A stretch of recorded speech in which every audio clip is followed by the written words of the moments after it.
రంగారెడ్డి జిల్లా greater Hyderabad municipal corporation పరిధిలోని నూతనంగా ఏర్పాటైన రాజేంద్ర నగర్ జోన్ మొదటి జోనల్ కమిషనర్గా అనురాగ్ జయంతి ఈ రోజు బాధ్యతలను స్వీకరించారు.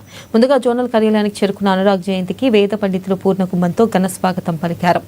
ఇక అనంతరం ఆయన రిజిస్టర్లో సంతకం చేసి అధికారికంగా బాధ్యతలను స్వీకరించారు. ఈ కార్యక్రమంలో డిప్యూటీ కమిషనర్ సురేందర్ రెడ్డి ఇతర ఉన్నతాధికారులు పాల్గొని ఆయనకు శుభాకాంక్షలు తెలిపారు. కొత్తగా ఏర్పడిన జోనల్ కమిషనర్ గా జాయిన్ అవడం జరిగింది.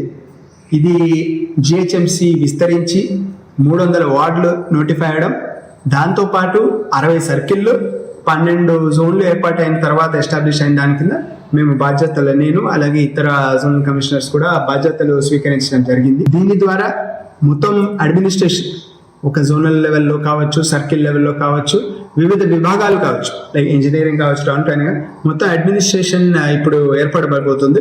అండ్ దీని ద్వారా ప్రజలకి సర్వీసెస్ అనేవి అంతకంతటి అట్ ద డోర్ స్టెప్ లాగా అంతకంతటికి సర్వీసెస్ ఇంప్రూవ్ అయ్యి విస్తరించేలాగా వీలు పడుతుందని తెలియజేస్తారు. 670 నుంచి 2050 వరకు ఏరియా ఇంక్రీజ్ చేయడం జరిగింది. దాంతోపాటు 12 జోన్లు 60 సర్కిల్స్ కూడా చేయడం జరిగింది.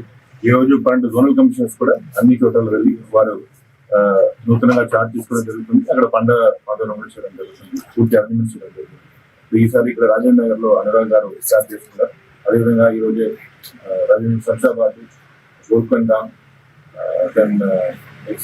ఖైరతాబాద్, కర్లింగంపల్లి, తిప్పట్పల్లి, అదేవిధంగా కుబ్బులాపూర్, మల్కాజ్గిరి, ఉప్పల్, ఎల్బీ నగర్ అన్ని జోన్స్ లో ఈ రోజు 12 o'clock లోపల అన్ని ఆఫీసర్స్ చార్జ్ చేసుకుంటారు. ఈ రోజు కొత్తగా ఏర్పడిన జోన్